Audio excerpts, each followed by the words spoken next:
Hi everyone, ఎలా ఉన్నారు? అందరూ బాగున్నారా? నేను కూడా బాగున్నాను. వెల్కమ్ టు అందమైన ప్రేమలు యూట్యూబ్ ఛానల్. సో ఈరోజు మన వీడియో ఏంటి అంటే ఇత్తడి సామాన్లు, ఇత్తడి వంట పాత్రలు క్లీనింగ్ మాట. సో చాలామందికి అయితే బ్రాస్లెట్ లెన్సెస్ యూస్ చేయాలని ఉంటుంది, బట్ క్లీనింగ్ కష్టం అనుకుంటారు. అలాంటి వాళ్ళ కోసం అయితే ఈ వీడియో ఒకసారి చూడండి, ఎంత ఈజీగా చేసేస్తాను. ఫస్ట్ అయితే ఆ స్టీల్ స్క్రబ్బర్ తీసుకున్నాను. ఆ స్టీల్ స్క్రబ్బర్తోని మన సామాన్లు అన్నీనా ఇలా నార్మల్గా క్లీన్ చేసేయాలి. అంటే ఫుడ్ పార్టికల్స్ అవన్నీ ఉండిపోతాయి కదా, సో అవన్నీ పోవడానికైతే నార్మల్ స్క్రబ్బర్ తీసుకొని, అంటే దానికి ఎటువంటి లిక్విడ్ కానీ ఏమీ అప్లై చేయకుండా జస్ట్ అలాగా స్క్రబ్బర్ తీసుకొని, ప్లెయిన్ స్క్రబ్బర్ తీసుకొని అలాగా క్లీన్ చేయటమే. సో ఇప్పుడు నేను క్లీన్ చేస్తున్నాను కదా తప్పాల చిన్నది, అదైతే మా పాపకి పప్పు తోటకూర వండాను. ఆ పెద్ద దాంట్లోనైతే రైస్ కుక్ చేశాను. నెక్స్ట్ ఏమో ఆ కళాయిలో తోటకూర ఫ్రై చేశాను అనమాట. సో ఇవన్నీ ఏంటంటే అయిపోగానే వేరే వాటిలోకి మనం తీసేసుకోవాలి. కుకింగ్ అయిపోయిన వెంటనే వాటిని వేరే బౌల్స్లోకి కానీ, అదే వేరే ఈ సర్వింగ్ బౌల్స్లోకి కానీ ఎందులోకైనా మనము ట్రాన్స్ఫర్ చేసేసుకోవాలన్నమాట. ఇలా ఇందులోనే ఉంటే గ్రీన్గా అయిపోతుంది. సో అందుకని ఇందులో ఎప్పుడూ ఉంచకూడదు, తీసేయాలి. తీసేసిన తర్వాత వీటిలో వాటర్ వేసి నానబెట్టేసాను అనమాట. సో అలా నానబెట్టేసాక ఇప్పుడైతే క్లీనింగ్ ఇలా స్టార్ట్ చేశాను నేను. సో తర్వాత మనం వాటర్తోని అన్నీ ఒకసారి క్లీన్ చేసుకున్నాను. అంటే ఫుడ్ పార్టికల్స్ ఏమైనా ఉంటే స్క్రబ్బర్ ద్వారా మనము గట్టిగా క్లీన్ చేసాం కదా, సో అవి ఏమైనా బయటకు వస్తే మొత్తం అంతా క్లీన్ అయిపోతుంది. ఇప్పుడైతే నెక్స్ట్ అలా అన్నీ క్లీన్ చేసుకోండి. అన్నీ ఇక్కడ క్లీన్ చేసి పక్కన పెట్టుకున్నాను. ఇప్పుడైతే ఇలా చింతపండు తీసుకున్నాను. మళ్ళీ ఇక్కడ చింతపండు అంటే మనము దీనికంటే సపరేట్గా చింతపండు యూస్ చేయాలనుకుంటారేమో, అలా ఏం కాదు. ఈ చింతపండు నేను ఆల్రెడీ పప్పు అదే సాంబార్ అది చేసినప్పుడు మనం మిగిలిపోతుంది కదా, అంటే పులుపు వేసిన తర్వాత ఉండిపోయింది, నేను అలా స్టోర్ చేసుకుంటూ ఉంటాను అనమాట. స్టోర్ చేసుకొని దాన్ని ఇలా యూస్ చేస్తాను. అంటే దాన్ని పడేయకుండా ఫ్రిడ్జ్లో పెట్టేస్తాను అనమాట. సో ఎప్పుడైనా చేపల పులుసులు ఏమైనా చేసినా అవి ఆ చింతపండు ఉంటుంది కదా, దాన్ని అయితే ఇలా ఒక బాక్స్లో పెట్టుకొని ఫ్రిడ్జ్లో పెట్టుకుంటాను. లేదంటే మనము చింతపండు బదులు వాడేసిన నిమ్మ తొక్కలైనా యూస్ చేయొచ్చు. సో అన్నిటికీ ఇక్కడైతే చూడండి, అన్నిటికీ నేనైతే మొత్తం చింతపండు అనేది అప్లై చేసేస్తున్నాను. జస్ట్ అలా అప్లై చేసేసుకోవడమే. మీరు ఒకటి అబ్జర్వ్ చేస్తే ఈ వీడియోలో నేను కంప్లీట్ ప్రాసెస్ అనేది చూపిస్తున్నాను. అంటే 10 మినిట్స్ కూడా ఉండదు ఈ వీడియో. సో అంటే ఇదన్నీ ఈ మూడు నాకు క్లీన్ చేయడానికి 10 మినిట్స్ కూడా పట్టదనమాట. సో అది మొత్తం అన్నిటికీ ఇలా చింతపండు అప్లై చేసేసుకుంటున్నాము. సో ఆ ప్లేటు అన్నం మీద మూతకు మాట వాడాను. సో ఇప్పుడు అయితే ప్లేట్కి నెక్స్ట్ కడాయికి కూడా చింతపండు అప్లై చేసుకోవడమే. చాలామందికి బ్రాస్లెట్ లెన్సెస్ యూస్ చేయాలని ఉంటుంది, కాకపోతే మెయింటెనెన్స్ వల్ల యూస్ చేయరన్నమాట. నేను కూడా ఫస్ట్ అలానే అనుకున్నాను, మెయింటెనెన్స్ ఉంటుందేమో అనేసి. కానీ తర్వాత ఏంటంటే ఇవి రోజు మనం క్లీన్ చేసేస్తే అవి అలానే ఉంటాయి. అంటే ఒక స్ట్రెయిన్సే ఉంటాయేమో కానీ షైనింగ్ అనేది మ్యాక్సిమం అలానే ఉంటుంది. అలా ఒకసారి క్లీన్ చేస్తే మళ్ళీ షైనింగ్ అంతా వచ్చేస్తుంది అన్నమాట. సో ఇలా క్లీన్ చేసేసుకుంటే మనకి ఈజీ మాట, పెద్ద కష్టమేం కాదు.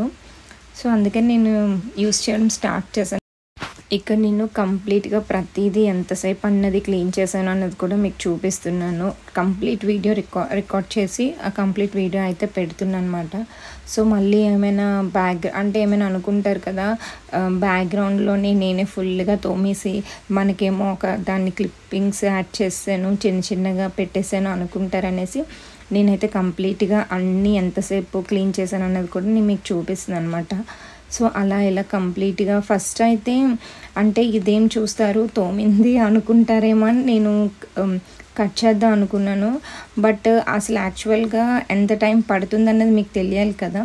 సో కంప్లీట్గా క్లీన్ చేయడానికి ఇలా అన్నిటికైతే నేను చింతపండు అప్లై చేసాను. నెక్స్ట్ ఏంటంటే మనము ఇలా ఒక స్క్రబ్బర్ తీసుకొని, అదే ఏ లిక్విడ్ అయితే ఆ లిక్విడ్, మీరు ఏం లిక్విడ్ యూస్ చేస్తారో ఆ లిక్విడ్ తీసుకొని ఇలా గ్రీన్ కలర్ స్క్రబ్బర్స్ ఉన్నాయి కదా దాన్ని పెట్టి మొత్తం మళ్ళీ ఒకసారి క్లీన్ చేసుకోవడమే. దీనివల్ల ఏంటంటే ఏమైనా జిడ్డుగా ఉన్నా మనవి, అంటే కుకింగ్ చేసినవి కొంచెం జిడ్డుగా ఉంటాయి కదా, సో జిడ్డు అదంతా పోయి ఇంకా బాగా షైనింగ్ వస్తుంది. చూడండి ప్లేట్ ఎలా మెరిసిపోతుందో అలా ఉంటాయన్నమాట. ఇలా గిన్నెలన్నీ సో నీట్గా క్లీన్ చేసేసుకోవడమే. ఇక్కడ మీకు ప్రతి గిన్నె క్లీన్ చేయడం అయితే నేను చూపిస్తున్నాను, ఒకసారి చూడండి. నేను ఈ యుటెన్సిల్స్ ఒక్కసారి కొనుక్కున్నా కాదు, ఒక్కసారిగా షాప్కి వెళ్ళి కొనుక్కున్నా కాదు, ఒక్కొక్క టైంలో ఒక్కొక్కటి కొనుక్కున్నాను అనమాట. అదేంటి ఆ చిన్న తప్పాలు ఉంది కదా, అది మా పాప సీమంతానికి రిటర్న్ గిఫ్ట్స్కి వెళ్ళినప్పుడు నాకు నచ్చి కొనుక్కున్నాను.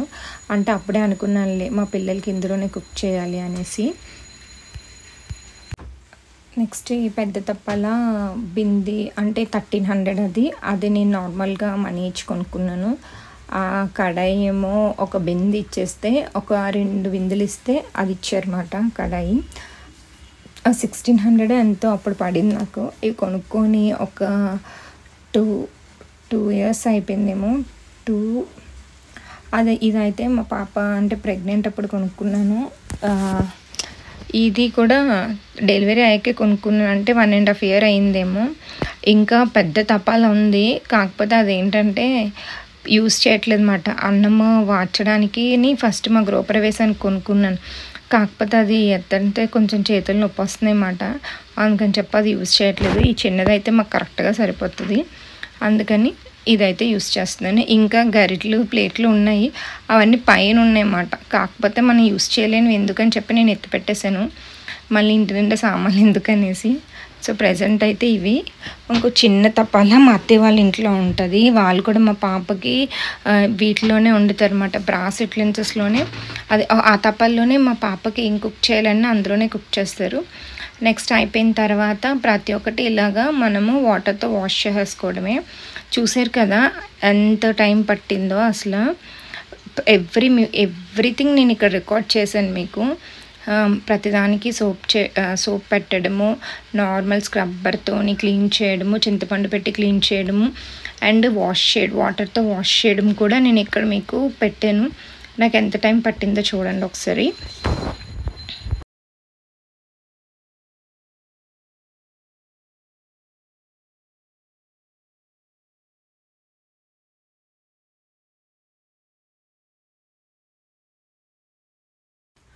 నెక్స్ట్ ఇలా వాటర్తో అంతా క్లీన్ చేసేసుకున్నాక ఒక మెత్తటి టవల్, మంచి టవల్ తీసుకొని, టవల్ అయినా క్లాత్ అయినా ఏదైనా మీ ఇష్టం తీసుకొని వాటిని అన్నిటినీ ఇలా నీట్గా తుడిచేసుకోవాలన్నమాట. ఇలా తుడుచుకోవడం వల్ల ఏంటంటే దాని మీద ఉన్న వాటర్ డాట్స్ అలాంటివి అలానే ఉండిపోయి మరకల కింద ఉండిపోతాయి. సో ఇలా తుడుచుకోవడం మూలన అవేమీ ఉండవన్నమాట, నీట్గా ఉంటుంది, ఇంకా షైనీగా కనిపిస్తాయి మనకి. సో ఎవరికైనా బ్రాస్ యుటెన్సిల్స్ యూస్ చేసుకోవాలని ఉండి ఈ మెయింటెనెన్స్ వల్ల యూస్ చేసుకోలేని వాళ్ళు ఉంటారు కదా, సో వాళ్ళు మాత్రం అలా ఏం పెట్టుకోకండి. దీని మెయింటెనెన్స్ కూడా ఈజీయే. సో మీకు మనసులో అనిపిస్తే వాడుకోండి, బాగుంటుంది చక్కగా. నెక్స్ట్ ఏంటంటే చూసారా ఎంత నీట్గా వచ్చినాయో మనవి. ఈ వీడియోని అయితే ఇక్కడితో ఎండ్ చేస్తున్నాను. ఇంకా మన ఛానల్ని ఎవరైనా సబ్స్క్రైబ్ చేసుకోకపోతే సబ్స్క్రైబ్ చేసుకోండి. ఓకే.